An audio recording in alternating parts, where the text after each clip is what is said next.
Mechanic gets fired for fixing wheelchair for free. But what the elderly woman does next? David Michael Harrison had worked as a mechanic for over 12 years at the same dealership in Austin, Texas. His dedication to his work was recognized by all the customers, but his excessive generosity always got him into complicated situations with management. It was on a hot March afternoon that Mrs. Margaret Thompson arrived at the shop, pushing her wheelchair with difficulty. The brake had locked up during the trip, and one of the wheels was making a strange noise that worried her. David watched from afar as the white-haired lady explained the problem to Brian Walker, the shop manager. "The repair will cost $300 and I can only do it next week," said Brian harshly, without even looking properly at the chair. "We have priority cars to deliver." Mrs. Margaret felt her heart sink. She needed the wheelchair working perfectly to go to the hospital the next day for some important test she had scheduled 2 months prior. "Please, sir, it's very urgent. I have no way to get to the doctor without the chair," she pleaded, her hands trembling slightly. "Ma'am, this is a car shop, not a wheelchair shop. I'm doing you a favor," replied Brian impatiently, already turning his back to attend to another customer. David couldn't stand still watching that situation. He approached the lady with his simple and humble manner. "Ma'am, can I take a look at your chair? Maybe it's nothing too complicated," he said, taking off his cap and running his hand through his brown hair. "Oh, son, I don't want to be a bother. The young man over there said it's very expensive," replied Mrs. Margaret, embarrassed. "You won't be any bother at all. Let me see what I can do." David knelt beside the chair and began examining the brake mechanism. His skilled hands soon identified the problem. A small part had come loose and was causing the lockup. It was a simple fix. "It's just a little piece that came out of place.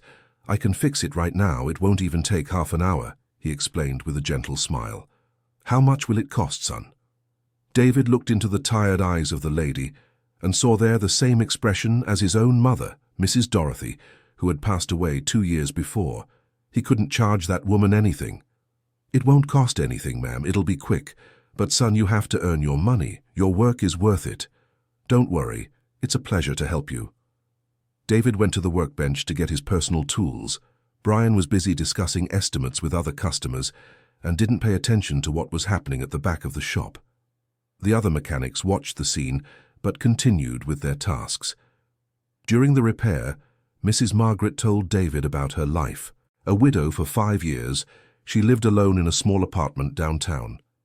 The wheelchair was her only means of getting around since she had suffered a fall at home 6 months ago. Her children lived far away and only visited her from time to time. "The only company I have are the doctors and the neighbors sometimes," she sighed. "You're not alone, ma'am. There are always good people around. Sometimes we just don't notice," replied David, while carefully adjusting the brake. He worked with the utmost care, checking not only the original problem, but also other parts that could cause trouble in the future. He cleaned the wheels, lubricated the joints, and adjusted the seat to be more comfortable. "All done, Mrs. Margaret. Now you can ride easy. I tested everything and it's working perfectly." "God bless you, son. You have a heart of gold." It was at that moment that Brian returned from his customer and saw David finishing the work on the wheelchair. "David, what are you doing?" he shouted, drawing the attention of the entire shop. "I just helped the lady with her chair, boss. It was real quick." "Real quick? You're working on company time without authorization, and for free on top of that." Brian's voice was rising and the other employees stopped what they were doing. Mrs. Margaret shrank in her chair, feeling guilty about the situation. "I'm sorry, young man. I asked him to help me." She tried to intervene. "You're not at fault, ma'am. The problem is with this employee who doesn't know how to follow orders," said Brian, pointing at David. "Boss, it was just a favor. The lady really needed it." "A favor? This is a business, not a charity. You used company time, company tools, and you even used materials." Brian had noticed that David used a new part on the chair. It was a small washer that cost less than $2, but to him, it was the principle of the matter. "But boss, it was just a tiny little part." "Tiny or big, it's a loss. You stole from the company." The word theft echoed through the shop like a slap in David's face. He felt humiliated in front of all his co-workers and customers. "I'll pay for the part, boss. No problem. It's not about paying now. It's about discipline. You always do this, always want to be the nice guy, the hero. But there are rules here.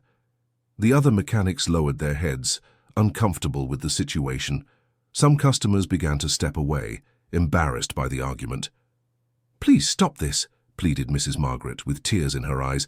"I'll pay whatever is needed." "You won't pay anything, ma'am," said Brian, his voice laden with anger. "This employee is going to learn once and for all." David felt the injustice growing in his chest. 12 years of honest work, always arriving early, never missing a day, always giving his best.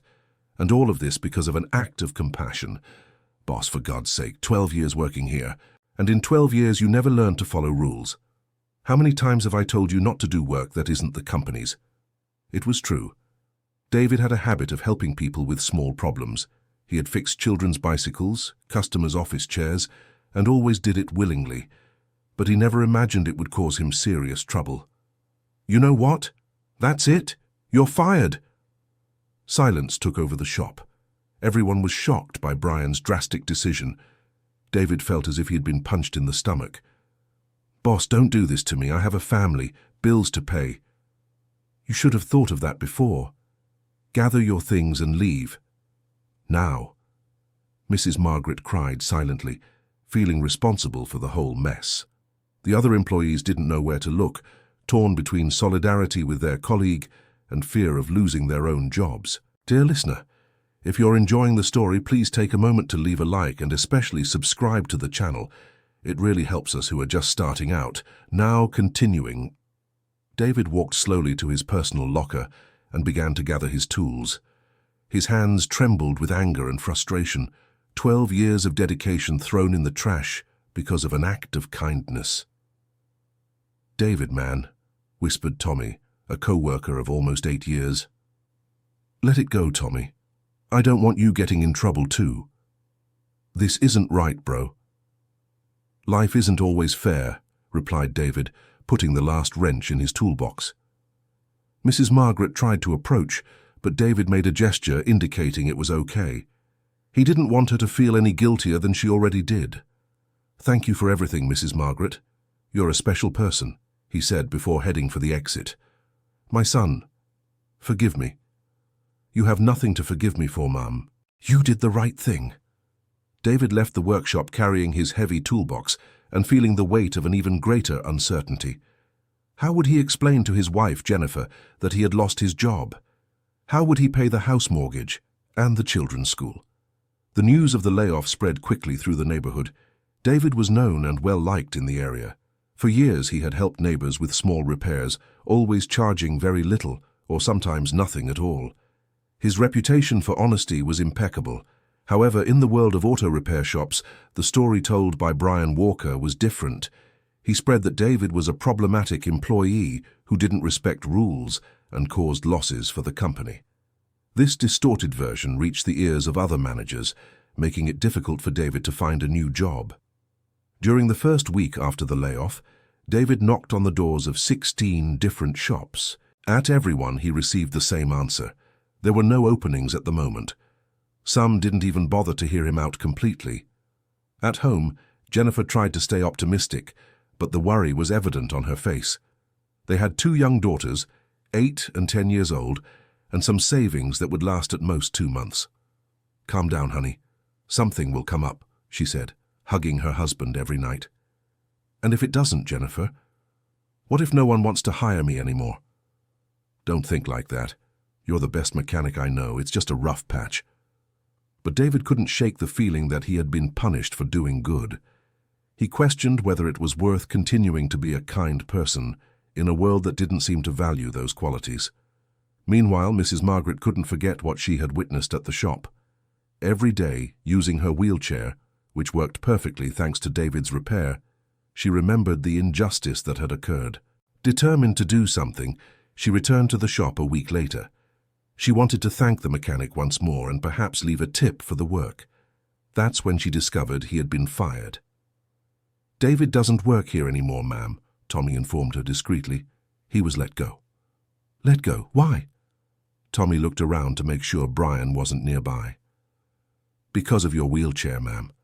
The boss said he stole from the company.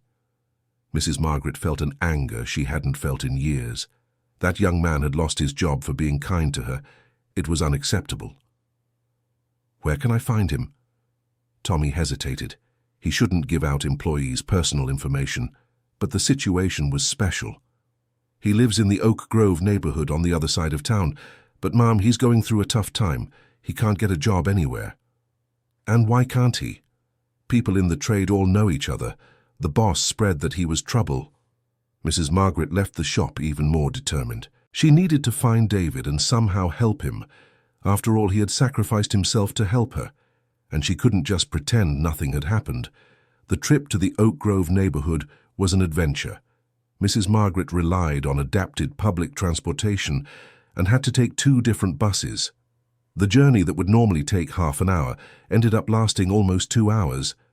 When she finally arrived at the street where David lived, she found herself in a simple neighborhood with small houses and poorly paved streets. She asked a few neighbors until she found the right house.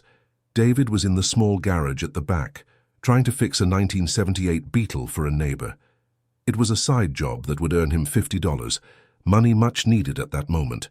When he saw Mrs. Margaret arriving, he was surprised and worried. "Mrs. Margaret, how did you get here? Is everything all right?" "Yes, my dear. I came looking for you. You didn't have to go to all this trouble. It's far and complicated to get here." "It was no trouble at all. I wanted to see you." David stopped what he was doing and offered her a plastic chair to sit. He was embarrassed by his current situation, working in the backyard with borrowed tools, earning a few dollars per repair. "I heard you lost your job because of me," said Mrs. Margaret directly. "You are not to blame for anything. It was my decision to help, and I would do it again. But this is a terrible injustice. You lost 12 years of work because of a kindness." David sighed heavily. He had thought about it every day since the dismissal. "Sometimes that's just how it is, Mrs. Margaret. We do what we think is right and have to accept the consequences." "I don't accept that. A good person like you doesn't deserve to go through this." During the conversation that followed, Mrs. Margaret discovered more details about David's life. He talked about his daughters, about the bills piling up, about the difficulty of finding a job.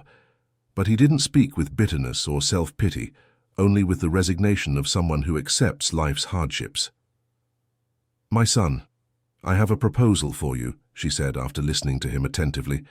"What kind of proposal, Mrs. Margaret?" "I want to help you set up your own workshop."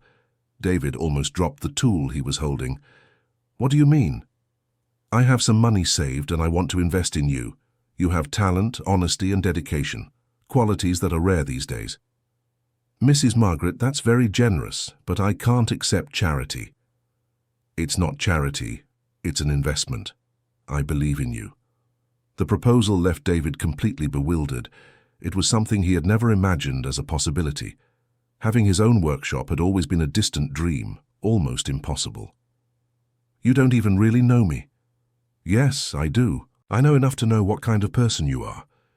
"But Mrs. Margaret, opening a workshop costs a lot of money. Equipment, location, licenses. Leave that to me. I have more experience with these things than you imagine." David was silent for a few minutes, processing the proposal. It was an incredible opportunity, but also frightening. What if it didn't work out? What if he disappointed that lady's trust? "I need to talk to my wife," he finally said. "Of course, my son. It's an important decision, but know that my offer is sincere." That night, David told Jennifer everything. She was moved by Mrs. Margaret's story and excited about the possibility. "David, this could be the chance of our lives," she said. "But what if it goes wrong? What if I lose her money? What if it goes right? What if it's exactly what we need?" "I don't know, Jennifer. It's a lot of responsibility." "You are the best mechanic I know. If anyone can make this work, it's you." The couple spent the night talking about the pros and cons. David was torn between the opportunity and the fear of disappointing Mrs. Margaret. The next day he called her and they arranged a new meeting. This time, Mrs. Margaret went to his house and met the family. Jennifer prepared a simple snack and the girls were delighted with the visiting grandma. "Mrs. Margaret, If we are going to do this, I want it to be as a loan, with a contract and everything done properly, said David. Whatever way you want, my son. And I want to pay interest, not too high, but something. Mrs. Margaret smiled. His concern with maintaining his dignity moved her deeply. All right, let's do it however you feel most comfortable. And so began a partnership that would change both of their lives forever. The search for a suitable location for the workshop lasted 3 weeks. They visited various commercial spots, always analyzing location, price, and potential traffic. Mrs. Margaret proved to be a skilled negotiator, using her experience as a businessman's widow to secure better terms. Finally, they found a warehouse in the Riverside district, an area with good car traffic and an affordable price. The place needed some renovations, but it had excellent potential. This one will do, said David, visualizing how he would organize the space. Are you sure? Isn't it too small? It's great to start with. Later, if it works out, we can expand. The bureaucratic process was more complex than they had imagined. Municipal licenses, environmental permits, business registrations. Mrs. Margaret took on most of this paperwork, freeing David to focus on the technical side. During the renovations, something interesting happened. Former clients from the dealership who knew David's work began to seek him out. The news of his new shop spread quickly through the neighborhood. "David, man, I heard you opened a shop," said Mr. Robert, owner of a Corolla that David always serviced at the dealership. "We're still setting up, Mr. Robert, but we'll be open in 2 weeks. I already want to schedule a tune-up. Over at the dealership, it's just not the same without you." Comments like this became frequent. David realized he had built a loyal clientele over the years, something he hadn't fully grasped before. Brian Walker at the dealership began to face problems. Without David, the quality of service had noticeably declined. The other mechanics were competent, but none had his dedication and perfectionism. Clients started to complain, and some looked for other establishments. "Where's David?" an old customer would ask. "He doesn't work here anymore," Brian would reply curtly. "A shame. He was the best you had." These comments became increasingly frequent, deeply bothering Brian. He began to question if he had made the right decision, but his pride prevented him from admitting the mistake. Meanwhile, David's shop was taking shape. Mrs. Margaret supervised the construction with surprising energy, always suggesting improvements and optimizations. Her constant presence at the site piqued the neighbors' curiosity. "Who is that lady in the wheelchair?" they would ask. "She's my partner," David would reply with pride. The partnership had become something very special. Mrs. Margaret had found a new purpose in her life, feeling useful and valued. David, in turn, had discovered that accepting help did not diminish his dignity. "You know, David, I haven't felt this alive in a long time," she confessed one day. "You gave me a second chance. I'm the one who should be thanking you." "No, my boy. You gave me a second chance to feel important." 1 week before the opening, Brian showed up at the shop. David was testing equipment when he saw his former boss standing at the entrance. "May I come in?" asked Brian, clearly embarrassed. "Of course. Make yourself at home. Nice place. It's looking professional." "Thank you." "David," Brian hesitated for a moment, "I came here to make a proposal." "What kind of proposal?" "I want you back at the dealership, with a raise and some extra benefits." David stopped what he was doing and looked directly at his former boss. "And why now?" Because you're missed. The shop isn't the same without you." "Interesting. A month ago I was a problematic employee causing losses." Brian lowered his head, acknowledging the contradiction. "Perhaps I was too harsh that day." "Perhaps. All right, I was unfair, I admit it." David felt a deep satisfaction, but it wasn't a petty one. It was the recognition that he had made the right choice in helping Mrs. Margaret. "Brian, I appreciate the offer, but now I have my own company." "Think about it, David. Having your own business is very risky. Here you'd have stability." "I've thought about it, and my decision is made." At that moment, Mrs. Margaret arrived for her daily check-in visit. Seeing Brian, she immediately understood the situation. "Good afternoon," she greeted politely. "Good afternoon, ma'am." "This is Mr. Brian from the dealership," David introduced. "Ah, yes. The gentleman who fired David for fixing my chair. Brian's embarrassment was visible. He knew he had been unfair in that situation. Ma'am, that was a misunderstanding. Misunderstanding. An interesting way to refer to an injustice. David intervened to avoid a greater confrontation. Mrs. Margaret, let it go. That's in the past. You're right, my son. The important thing is the present. Brian quickly said goodbye, realizing there was no longer room for his proposal there. On the day of the opening, the small workshop was packed. Neighbors, former clients, David's friends, and even some local journalists attended. The story of the partnership between the mechanic and the elderly woman had drawn attention in the city. "It's so good to see people helping each other like this," commented one neighbor. "Especially in times like these when everyone only thinks of themselves," agreed another. Mrs. Margaret was radiant, receiving congratulations and explaining how she had met David. For her, this was one of the most important days of her life. "You've made a beautiful story," said the journalist from the local paper. "We're going to publish a piece about you." The article came out the following week with the headline, "From Dismissal to Success, the Partnership Born from Kindness." The text told the whole story, from the repair of the chair to the opening of the workshop. The result of the article was surprising. Dozens of people sought out the workshop, some just to hear the story, others to get work done. The schedule was full within a few days. "Seems we've become famous," David joked. "It's recognition for your work, my son." Dear listener, if you're enjoying the story, please take a moment to like and especially subscribe to the channel. It really helps us who are just starting out. Now continuing. With the initial success, David realized he would need help. He first hired Tommy, his old colleague from the dealership, who didn't hesitate to accept the offer. "Man, I can't stand the bad atmosphere at the dealership anymore," Tommy confessed. "After you left, it became hell." "How so?" "Brian is in a bad mood all the time, pushing for speed but complaining about quality. The clients keep asking for you. And how are the other colleagues? Everyone wants to leave, but you know how it is, the job market is tough." David felt sorry for his former colleagues, but also proud for having made the decision to start his own business. Within 3 months of operation, the workshop already had a waiting list for some services. The quality of David's service, combined with Mrs. Margaret's attentive supervision, had created an excellent reputation in the area.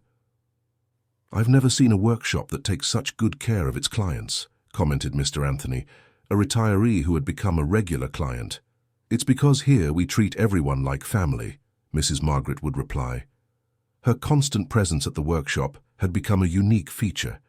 The clients enjoyed talking with the kind lady who always had a friendly word and sometimes even a little coffee to offer. "Mrs. Margaret has become our mascot," David joked with his wife. "She's so happy, David. I've never seen a person change so much." It was true. The lonely widow had transformed into an active and respected businesswoman. Her health had visibly improved, her energy had increased, and she had found a new purpose in life. Mrs. Margaret's daughter, Rebecca, who lived in Texas, decided to visit her mother after hearing about the new business venture. She was worried someone might be taking advantage of her mother's trusting nature. "Mom, I need to meet this David," she said on the phone. "Of course, dear, you'll like him." "I hope so. Because if he's taking advantage of you—" "Rebecca, it's nothing like that. You'll see." When Rebecca arrived in Austin, she went straight to the workshop. She expected to find a clever opportunist, but instead encountered a humble, hard-working man who treated her mother with genuine affection. "Pleasure to meet you, Rebecca. Your mother speaks highly of you," greeted David, wiping his grease-stained hands before extending one. "Pleasure. So you're the famous David?" "Not famous, just a mechanic who was lucky enough to meet your mother." During the day she spent at the workshop, Rebecca observed the dynamic between David and Mrs. Margaret. She saw the mutual respect, the genuine partnership, the affection that held no self-interest. "Mom, he really is a special person," she admitted at the end of the day. "Didn't I tell you? He's an angel who appeared in my life. And you in his. You complete each other." Rebecca's visit strengthened the partnership even further. She began to fully support her mother's project, even suggesting some administrative improvements. "You could expand the business," she suggested. Maybe include other services." "What kind of service?" asked David. "I don't know. Specialized repairs, home service." It was Mrs. Margaret who had the most innovative idea. "What if we made a workshop specialized for people with disabilities?" "How so?" "Car adaptations, wheelchair maintenance, specialized equipment. Very few people are doing that." The idea excited David immediately. It would be a way to give back to society what he had received, besides being an underexplored market niche. "Mrs. Margaret, that's brilliant. And you have experience. You already fixed my chair," she laughed. "The specialized workshop project took 6 months to materialize. They needed to study, take courses, import some specific tools. But when they opened, they became a reference for the entire region." "You saved my life," said Mrs. Helen, a client who needed car adaptations to drive with her hands. "It was just our job, Mrs. Helen." "No, it was much more than that. You gave me back my independence. Stories like Mrs. Helen's multiplied. The workshop became a beacon of hope for many people facing mobility difficulties. The impact was so great that TV stations sought out David and Mrs. Margaret for interviews. They appeared on local programs and even on a national network." "How did this partnership begin?" asked the host. "With a simple act of kindness," replied Mrs. Margaret, "and look what it became." At the dealership where David used to work, the situation had completely deteriorated. Brian was facing an internal investigation for mismanagement and a drop in service quality. Several employees had resigned, some going to work directly at David's workshop. "Brian, the company needs to make a decision about your continued employment," said the general manager during a meeting. "Sir, I can turn this situation around." "How? The numbers don't lie. We've lost 40% of our clients in a year." "I can try to bring David back." "I doubt it. He's very well established with his own company now." Brian's dismissal was in the local newspaper. Mrs. Margaret read the news and showed it to David. "See?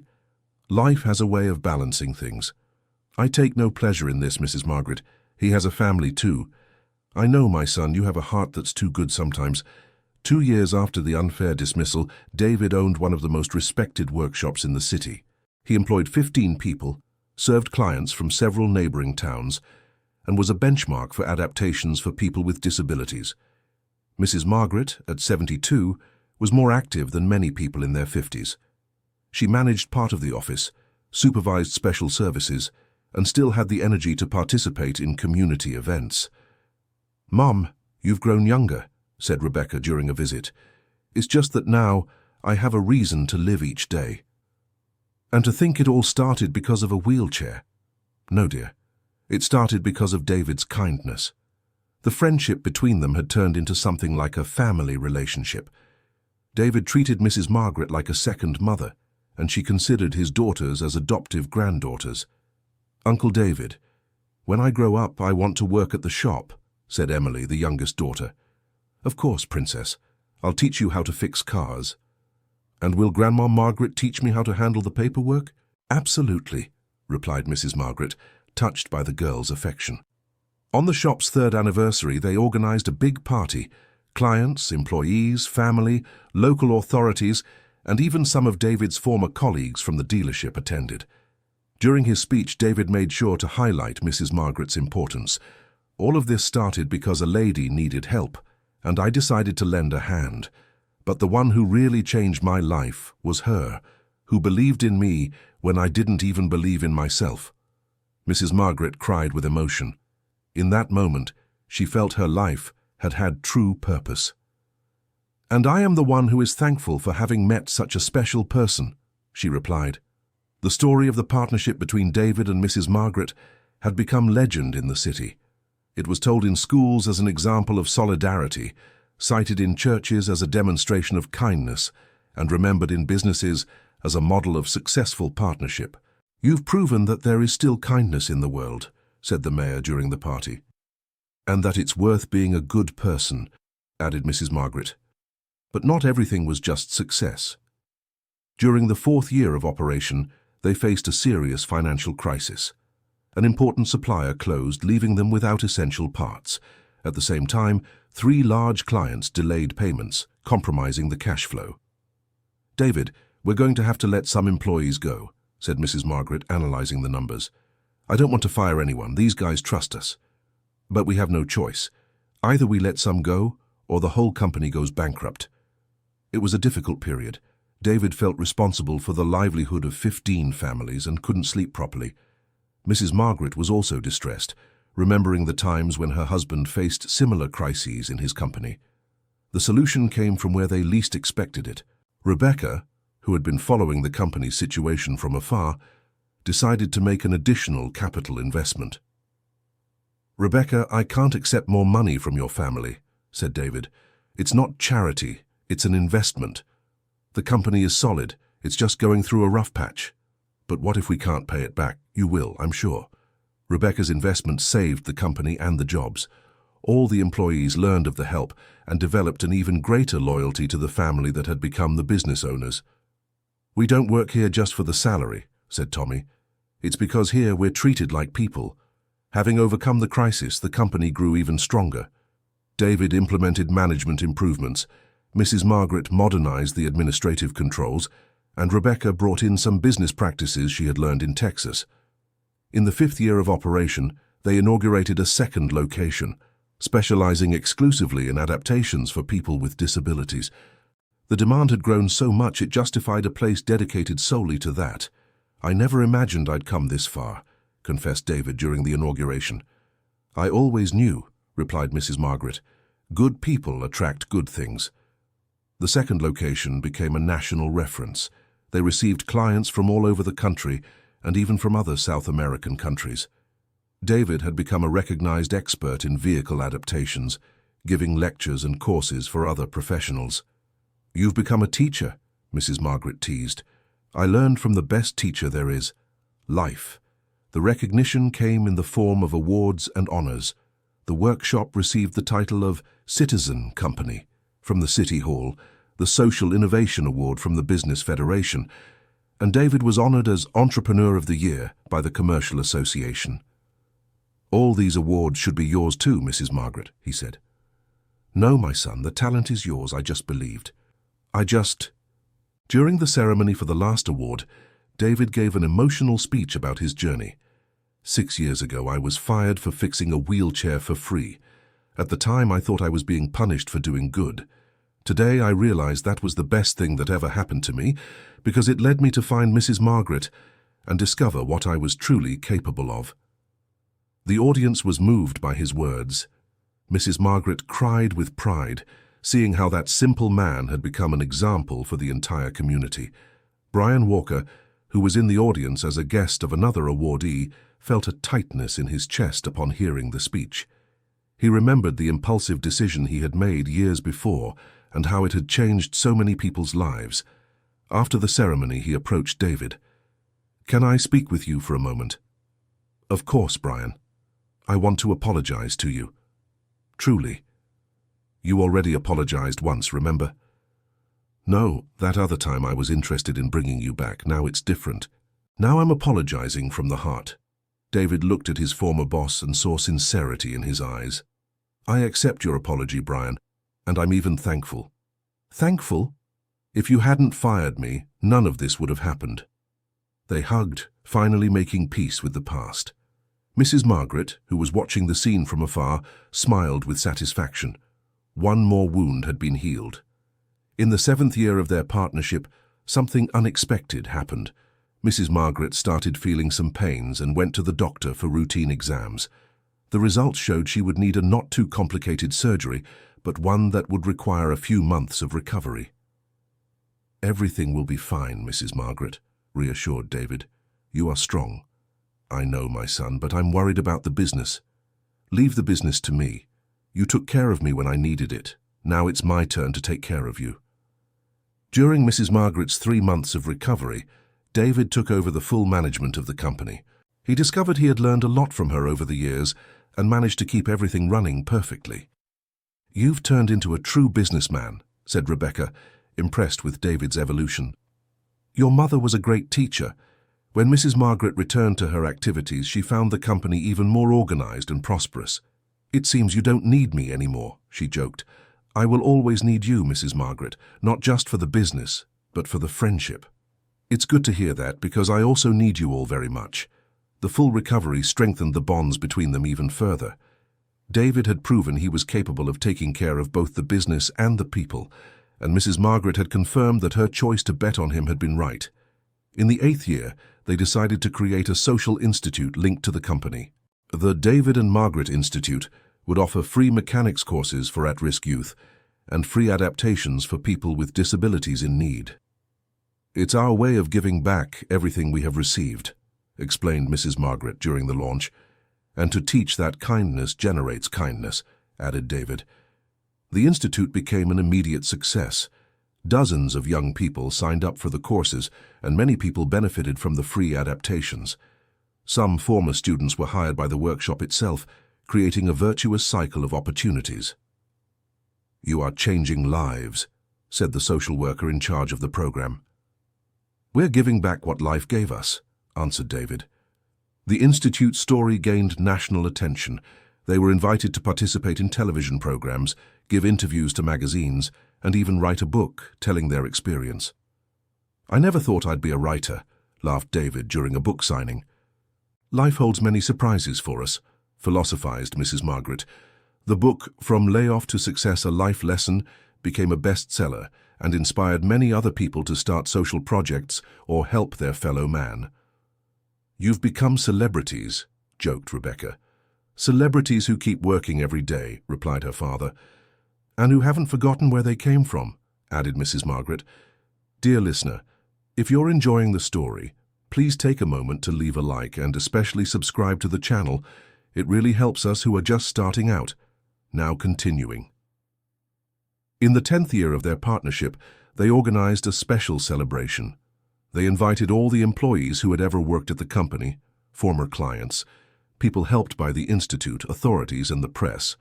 10 years ago, I was just an unemployed mechanic, said David during the main speech. Today, thanks to Mrs. Margaret's trust, we have a thriving business. We've created dozens of jobs and helped hundreds of people. But the most important thing is that I learned kindness is always rewarded, even when it seems like it isn't. Mrs. Margaret, now 80 years old but still sharp and active, made a point of responding. And I learned that sometimes the person you help ends up helping you. David gave me much more than I gave him. He gave me a reason to live, an adoptive family, and the certainty that I did something important in my life. The party lasted late into the night, with music, dancing, and many stories being told. Employees, clients, and friends shared how the company had impacted their lives. Here I found not just a job but a family, said Tommy, who had become manager of the first location. And here I regained my independence, testified Mrs. Helen, who remained a loyal client. You taught us that it's still worth being a good person, said a young man who had graduated from the Institute and was now a mechanic at the company. During the party, David and Mrs. Margaret had a private moment to talk. Mrs. Margaret, you completely transformed my life. We transformed each other's lives, my son. Sometimes I think, what if I hadn't fixed your chair that day? But you did, and you know why? Because you have a good heart, and good hearts always find their way. Do you think it's worth being kind even when it seems like it doesn't pay off? It's always worth it, David. Always. Kindness may take time to come back, but it always does. They embraced, two friends who had built much more than a company. They had built a family, a community, a legacy of kindness and solidarity. When the party ended and everyone had left, David and Mrs. Margaret were alone in the workshop, looking at everything they had built together. We did it, Mrs. Margaret. We did, my son. And do you know what the most beautiful part is? What? It's that all of this started with you doing the right thing, even knowing it could cause you trouble, and you believing in me when no one else did, because I saw a special person that day, a person who would rather lose his job than deny help to someone in need. David looked around the workshop, remembering that day 10 years ago, when he had lost everything because of an act of kindness. Now, that same act had become the foundation of an empire built on solid values. Mrs. Margaret, can I confess something? Of course, my son. In those first days after the layoff, I even regretted helping you. I can imagine. It must have been very difficult. But now I understand that it wasn't a punishment. It was a gift from fate. Fate brings the right people together at the right time, David. So it was fate that brought you into my life, or you into mine. I still don't know who helped whom more. They laughed together, satisfied with all they had achieved and grateful for the journey that had brought them there. The next day, as every morning for the past 10 years, David arrived early at the shop, and Mrs. Margaret appeared mid-morning for her shift. It was a routine they never tired of, because they knew they were making a difference in people's lives. "Good morning, partner," she greeted him. "Good morning, Mrs. Margaret. How is our company today?" "Our company is doing very well, and our friendship is even better." And so they continued working together, proving every day that kindness is always rewarded and that the best partnerships are born from the heart. The company grew even more in the following years, expanding to other cities and becoming a national reference in vehicle adaptations and social responsibility. But for David and Mrs. Margaret, the most important thing was always to maintain the values that had united them from day one: honesty, generosity, and respect for people.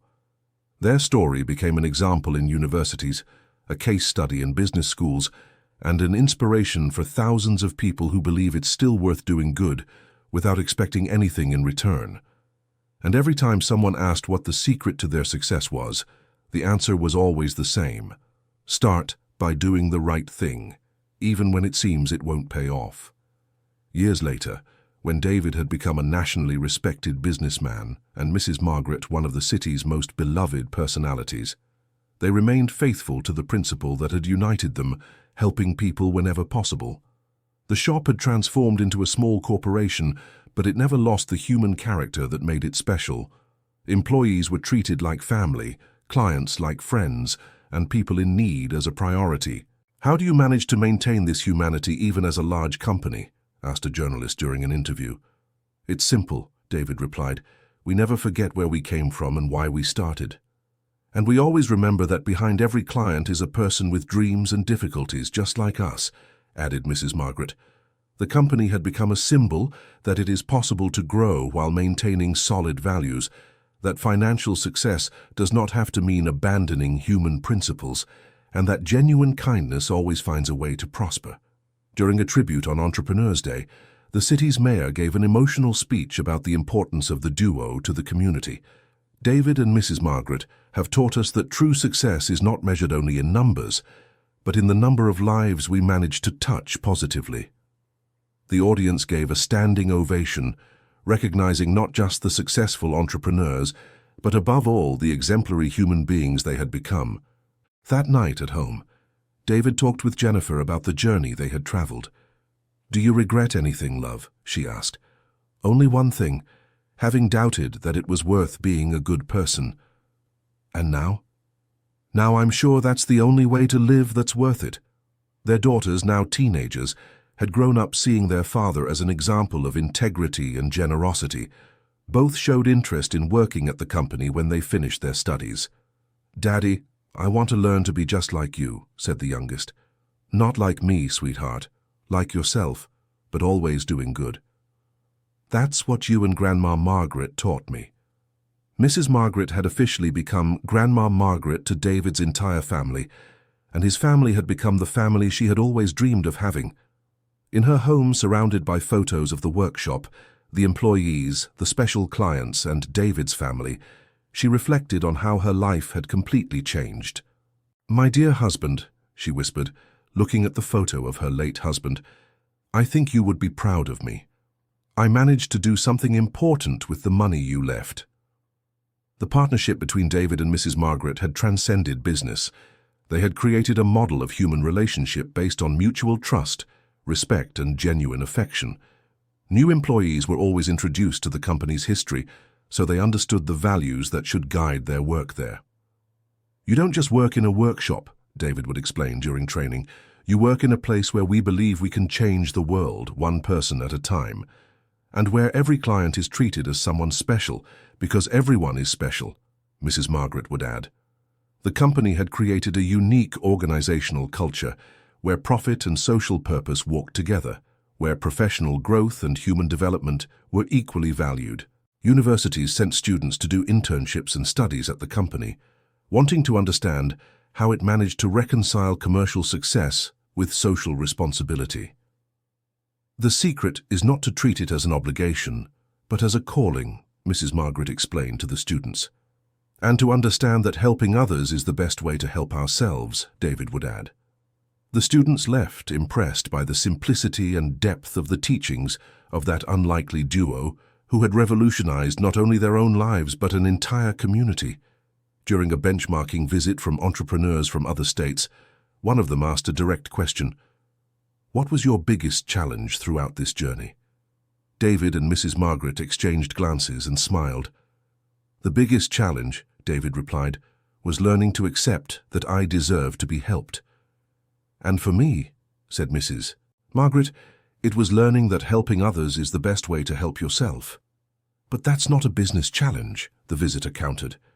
"It is the greatest business challenge that exists," replied Mrs. Margaret, "because a business is made of people, and if you don't understand people, you don't understand business."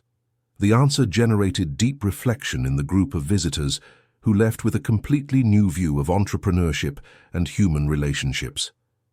As the years passed, the story of David and Mrs. Margaret became increasingly well known and inspiring. Schools told the story to children, churches used it as an example of kindness, companies cited it as a model of partnership. "You've become a legend," Rebecca joked during a visit. "Not a legend," replied Mrs. Margaret, "just proof that it's worth believing in people." "And that kindness always finds a way to thrive," David added.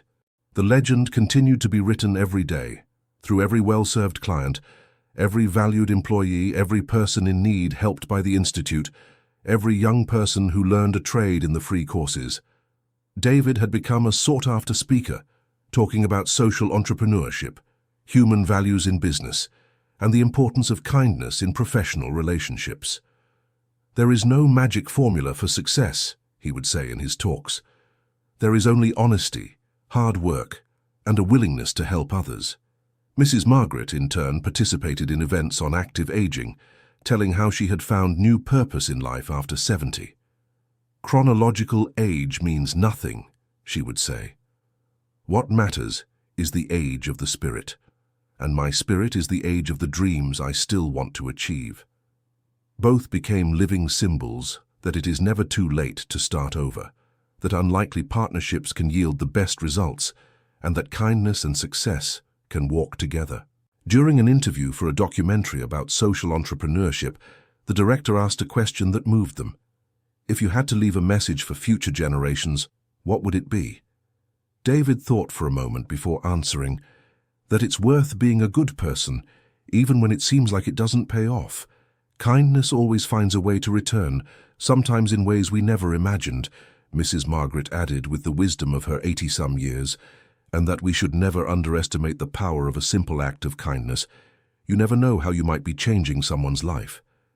The documentary went viral on the internet, inspiring thousands of people around the world to practice more kindness in their personal and professional lives. The company had become much more than a business. It was a movement, a life philosophy, living proof that it's possible to make a difference in the world, starting with small acts of kindness. David and Mrs. Margaret continued working together until their final days, maintaining the same passion and dedication as on day one. Their partnership had become one of the most enduring and successful business relationships in local history. "Thank you for believing in me, Mrs. Margaret," said David during one of their daily conversations. "Thank you for giving me a reason to keep living with purpose," she replied. And so they continued proving day after day that kindness is the best business strategy there is, that trusting the right people can transform lives, and that true success is measured by the number of smiles we can bring to others. Their story became eternal, passed down from generation to generation as an example that there are still good people in the world and that it's worth believing in human kindness. End of story. Now tell me what you thought of this story of overcoming and kindness. Do you believe David did the right thing by helping Mrs. Margaret, even knowing it could cost him his job? And Mrs. Margaret, was she wise to bet everything on a stranger she had met just minutes before? Leave your opinion in the comments with sincere words about this partnership that changed two lives forever. Thank you so much for your company on this emotional journey.